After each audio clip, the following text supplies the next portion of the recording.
Palavras que respiram.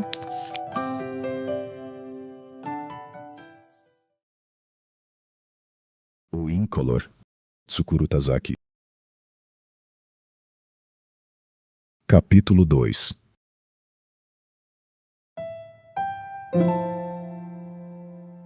Essa mudança drástica aconteceu nas férias de verão do segundo ano da faculdade. Depois daquele verão, a vida de Tsukuru Tazaki se tornou algo completamente diferente de antes. Como um cume íngreme de pedra que altera as características da flora antes e depois dele. Como sempre fizera, logo que começaram as férias da faculdade, ele juntou os pertences e pegou o trem-bala. Chegando à casa de seus pais em Nagoya, descansou um pouco e logo telefonou para a casa de cada um dos 4. Mas não conseguiu falar com ninguém. Todos haviam saído. Eles devem ter saído juntos, pensou. Deixou recado com os familiares, saiu para passear sozinho, para passar o tempo, entrou no cinema do centro da cidade e assistiu a um filme que nem fazia questão de ver. Voltou para casa, jantou com a família e telefonou novamente para os 4. Ninguém tinha voltado ainda. No dia seguinte, antes do almoço, telefonou novamente para eles, mas não os encontrou, como no dia anterior. Deixou recado outra vez. Quando voltar, poderia pedir para me ligar.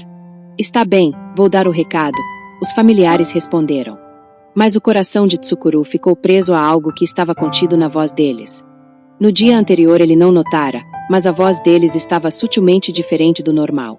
Sentiu que eles estavam evitando, por alguma razão, conversar amigavelmente com ele. Parecia que queriam desligar o telefone o quanto antes. Em especial a voz da irmã mais velha de branca soou muito mais seca do que o habitual. Tsukuru se dava bem com essa irmã 2 anos mais velha e, quando ligava para Branca e sempre que tinha oportunidade, trocava gracejos com ela. Ou pelo menos se cumprimentavam amigavelmente.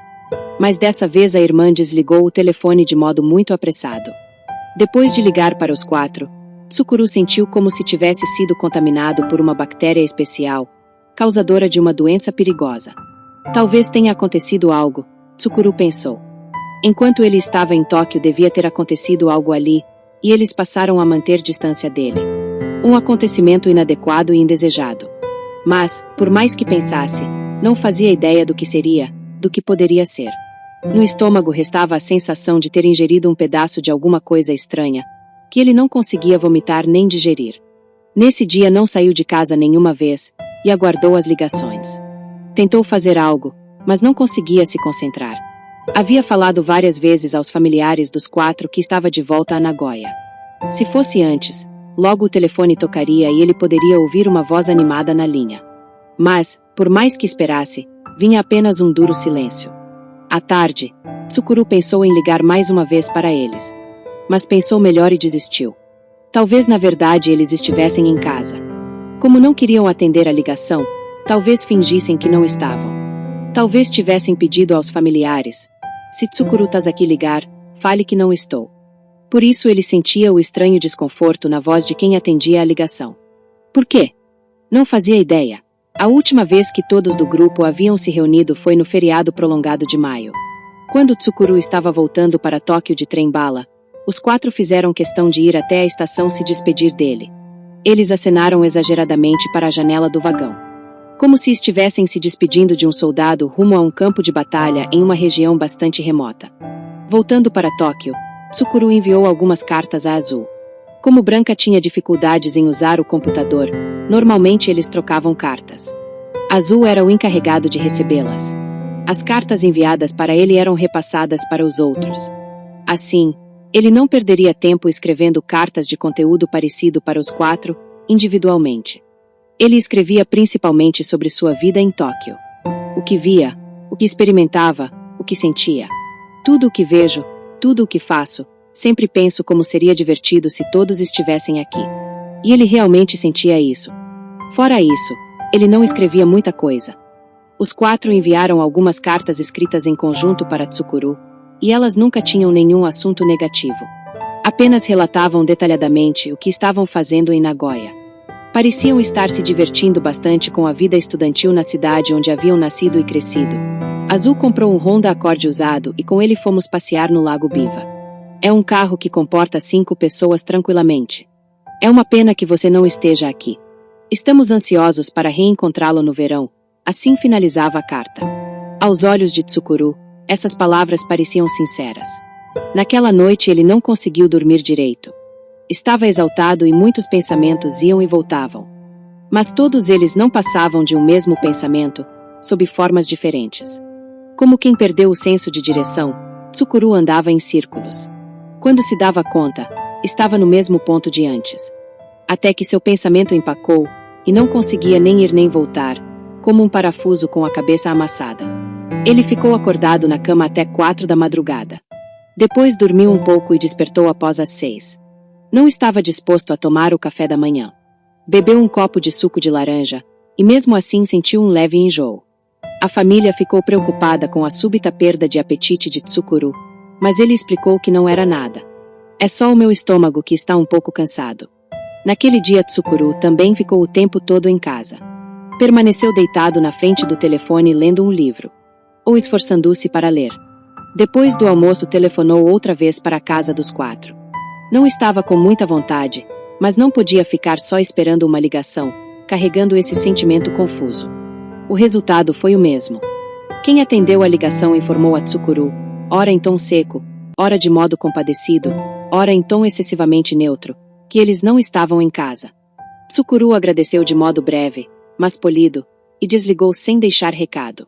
Assim como ele não suportava que essa situação continuasse, provavelmente eles também não suportariam continuar fingindo que não estavam em casa todos os dias.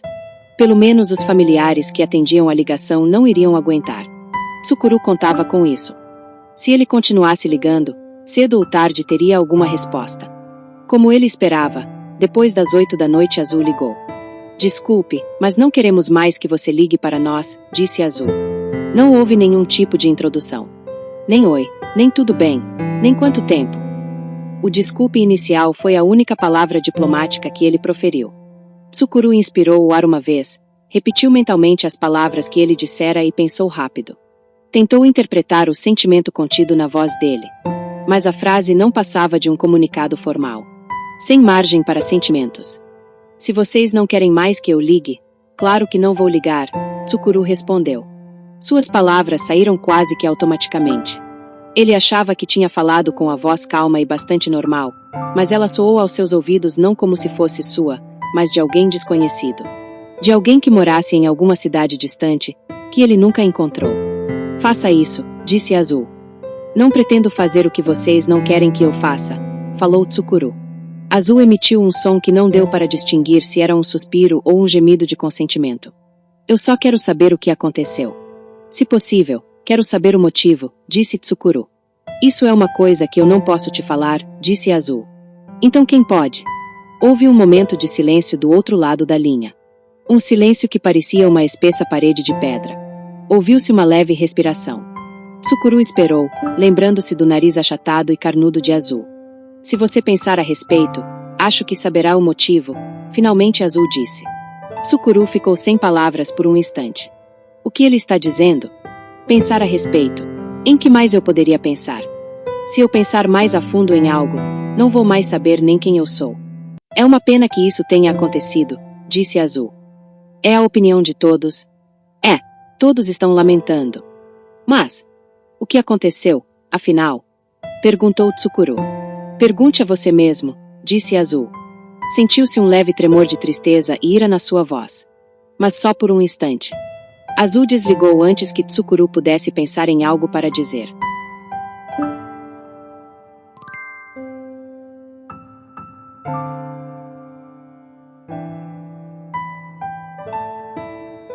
Foi só isso o que ele falou? Perguntou Sara. Foi um diálogo curto, mínimo. Não tenho como reproduzi-lo de modo mais claro que isso, disse Tsukuru. Os dois estavam sentados frente a frente na mesinha do bar.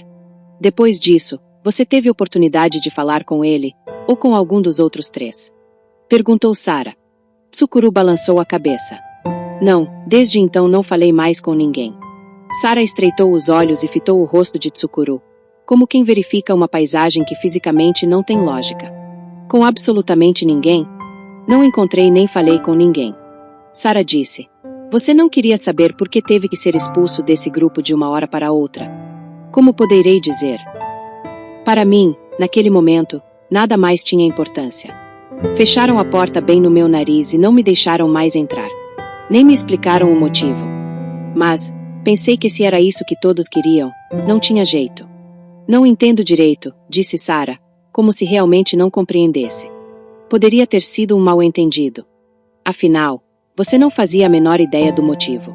Não sentiu que seria uma pena ter perdido amigos importantes talvez por causa de um engano bobo? Não ter corrigido um mal-entendido que talvez pudesse ter sido resolvido com pouco esforço? O copo de mojito estava vazio. Ela fez um sinal ao barman e pediu a carta de vinhos. Depois de considerar muito, escolheu uma taça de Cabernet Sauvignon de Napa Valley. O igal de Tsukuru ainda estava pela metade. O gelo havia derretido, gotas haviam se formado ao redor do copo e o porta-copos de papel estava molhado e entumecido. Tsukuru disse: "Foi a primeira vez na vida que fui rejeitado categoricamente por alguém. Ainda mais por grandes amigos em quem confiava mais que qualquer outra pessoa, com quem estava familiarizado como se fossem parte do meu corpo. Antes de pensar em tentar descobrir a causa, em corrigir o mal-entendido, o choque que levei foi muito forte. A ponto de eu não conseguir me reerguer direito. Senti que algo dentro de mim havia se rompido. A taça de vinho chegou à mesa e o pratinho de castanhas foi trocado por um novo. Quando o barman se foi, Sarah abriu a boca. Nunca passei por esse tipo de situação, mas consigo imaginar até certo ponto o quão duro deve ter sido para você. Claro que entendo que você não conseguiu se recuperar logo. Mas depois de certo tempo, depois que o choque inicial tivesse passado, você não poderia ter tomado uma atitude. Afinal, você não poderia deixar as coisas como estavam, nessa situação sem lógica. Você não podia ter se conformado com isso." Tsukuru balançou levemente a cabeça. No dia seguinte, de manhã, inventei uma desculpa qualquer para minha família, peguei o trem-bala e voltei a Tóquio. De qualquer forma, não queria permanecer nem um dia a mais em Nagoya.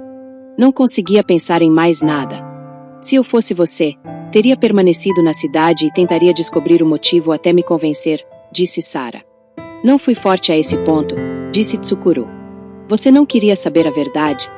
Observando as próprias mãos sobre a mesa, Tsukuru escolheu cuidadosamente as palavras. Acho que eu tinha medo de investigar o motivo, de enfrentar os fatos que seriam trazidos à tona. Seja qual fosse a verdade, não achava que ela fosse me trazer consolo. Não sei porquê, mas eu tinha uma espécie de certeza disso. Você ainda tem essa certeza? Não sei, disse Tsukuru. Mas naquela hora eu tinha. Por isso voltou a Tóquio, se trancafiou sozinho no quarto, fechou os olhos e tapou os ouvidos. Mais ou menos isso. Sarah estendeu a mão e a pousou sobre as de Tsukuru.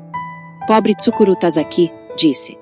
A sensação de maciez que a mão dela passava foi sendo transmitida aos poucos a todo o corpo dele. Depois de um tempo ela retirou a mão e levou a taça de vinho aos lábios. Desde então, voltei somente o mínimo necessário de vezes a Nagoya, disse Tsukuru. Mesmo quando ia até lá por algum motivo, procurava não sair de casa e, quando terminava o que tinha de fazer, logo voltava a Tóquio. Minha mãe e minhas irmãs ficaram preocupadas e insistiram em saber o que tinha acontecido, mas não lhes dei nenhuma explicação. Não podia contar o que tinha acontecido. Onde os 4 estão agora, e o que estão fazendo? Você sabe? Não sei de nada. Ninguém me falou e, para ser sincero, nem tive interesse em saber. Ela girou o vinho em sua taça e observou por um tempo a oscilação produzida, como quem lê a sorte de alguém. E disse: "Para mim, isso parece muito estranho. Ou seja, o acontecimento dessa época causou um grande choque em você, e em certo sentido até reescreveu sua vida. É isso, não é?" Tsukuru assentiu de leve. Depois desse acontecimento, acho que me tornei uma pessoa um pouco diferente, em vários sentidos. Em que sentido, por exemplo? Por exemplo, talvez tenha aumentado o número de vezes em que eu sinto que sou uma pessoa insignificante, sem importância para os outros. Ou para mim mesmo. Sarah fitou os olhos dele por um momento. E falou, com a voz séria: "Eu não acho que você seja uma pessoa sem importância, ou insignificante." "Obrigado", Tsukuru disse. E pressionou levemente a têmpora com a ponta do dedo. "Mas isso é um problema de dentro da minha cabeça." "Ainda não entendo", disse Sarah. "Na sua cabeça, ou no seu coração, ou em ambos, ainda resta a ferida daquela época. Provavelmente de modo bem marcante. Mesmo assim, Nesses 15 ou 16 anos você não procurou descobrir por que teve de passar por isso, o motivo disso. Não é que eu não queira saber a verdade. Mas agora sinto que é melhor esquecer completamente esse acontecimento. Foi há muito tempo e já eu mergulhei em um lugar bem profundo. Sarah fechou os lábios finos uma vez e disse em seguida: isso deve ser perigoso. Perigoso, Tsukuru disse. Como? Mesmo que você tenha escondido bem a memória, mesmo que a tenha mergulhado em um lugar bem profundo, você não pode apagar a história que causou tudo isso, disse Sarah, fitando diretamente os olhos dele. É bom você se lembrar disso. A história não pode ser apagada nem refeita. Isso equivale a matar a sua própria existência. Por que chegamos a esse assunto? Tsukuru perguntou meio que a si mesmo, tentando soar alegre. Até agora eu nunca tinha contado isso a ninguém, e nem pretendia contar. Sarah abriu um leve sorriso. Será que não é porque você precisava contar a alguém? Mais do que você imagina? Naquele verão, depois de voltar de Nagoya, o que dominou Tsukuru foi a curiosa sensação de que a composição do seu corpo estava mudando completamente. A cor das coisas que estava acostumado a ver até então estava diferente, como se elas estivessem cobertas com um filtro especial. Ouvia sons que nunca tinha ouvido antes, e não conseguia detectar os sons que havia escutado até então. Quando tentava mexer o corpo, percebia que os movimentos estavam bastante desajeitados. Parecia que a natureza da gravidade ao seu redor estava mudando. Durante os 5 meses seguintes, Tsukuru viveu à beira da morte. Construiu um pequeno lugar para ficar na ponta do abismo escuro e sem fundo, e viveu completamente sozinho ali. Era um lugar perigoso, já na borda, e, se virasse o corpo uma vez enquanto dormia, corria risco de cair nas profundezas do vazio. Mas ele não sentia medo. Como é fácil cair, foi a única coisa que pensou. Até onde a vista alcançava, só se viam terras desérticas e rochosas. Não havia nem uma gota d'água, nem um pedaço de capim. Não havia cor nem algo que parecesse luz. Não havia sol nem lua nem estrelas. Provavelmente não havia nem direção. Só um crepúsculo misterioso e uma treva sem fim se intercalavam de tempos em tempos. Uma fronteira remota, nos limites da consciência. Mas ao mesmo tempo era um lugar com estranha abundância. No crepúsculo, pássaros com bico afiado como faca vinham e arrancavam sem piedade a carne de Tsukuru. Mas quando a treva cobria a superfície da terra e os pássaros iam embora, aquele lugar preenchia silenciosamente o vazio aberto no corpo dele. Com um material substituto. Seja qual fosse o material que era depositado, Tsukuru não conseguia compreender sua natureza, aceitá-lo nem recusá-lo. Seu corpo era simplesmente preenchido com um enxame de trevas, que depositava abundantes ovos de trevas. Quando aquilo ia embora e o crepúsculo voltava, os pássaros retornavam e bicavam agressivamente a carne do corpo dele. Nessas horas, ele era ele mesmo, mas ao mesmo tempo não era. Era Tsukuru Tazaki, mas não era Tsukuru Tazaki. Quando sentia uma dor insuportável, ele se afastava do seu corpo. E, de um lugar um pouco afastado, indolor, observava o corpo de Tsukuru Tazaki, que suportava essa dor. Isso não era algo impossível de fazer quando ele se concentrava fortemente. Mesmo agora ele revivia essa sensação por alguma razão. Afastar-se de si mesmo. Observar a própria dor como se ela fosse de outra pessoa.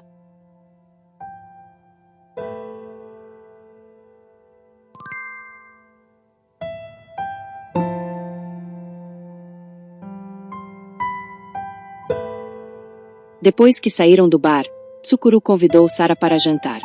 Não quer comer algo simples por aí? Talvez uma pizza. Ainda estou sem apetite, Sarah disse. Então vamos para minha casa. Tsukuru propôs. Desculpe, mas hoje não estou muito afim, ela disse sem jeito, mas firme. É porque eu falei desse assunto chato? Tsukuru perguntou. Ela deu um leve suspiro. Não é isso. Eu só quero pensar um pouco. Sobre várias coisas. Por isso, agora eu preferia voltar para casa. Tudo bem, disse Tsukuru. Foi bom ter encontrado e conversado com você outra vez. Seria melhor se a gente tivesse falado de um assunto mais divertido. Ela permaneceu com os lábios cerrados por um momento. E disse, decidida, você me convida para sair de novo? É claro que só se você quiser. Claro que vou te convidar. Se você não se incomodar. Não, não me incomodo nem um pouco. Que bom, disse Tsukuru. Eu mando um e-mail. Os dois se despediram na entrada da estação do metrô. Ela subiu a escada rolante para pegar a linha Yamanote, ele desceu para a linha Ibia, e cada um voltou para sua casa, absortos cada qual em seus próprios pensamentos. Tsukuru naturalmente não sabe em que Sara pensava. E ele não podia contar a ela no que pensava naquele momento. Aconteça o que acontecer, algumas coisas não podem sair de dentro de mim. Era mais ou menos nisso que Tsukuru Tazaki pensava no trem de volta para casa.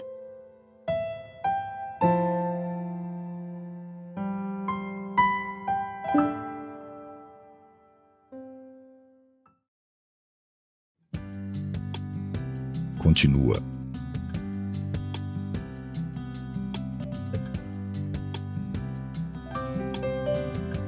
Palavras que respiram.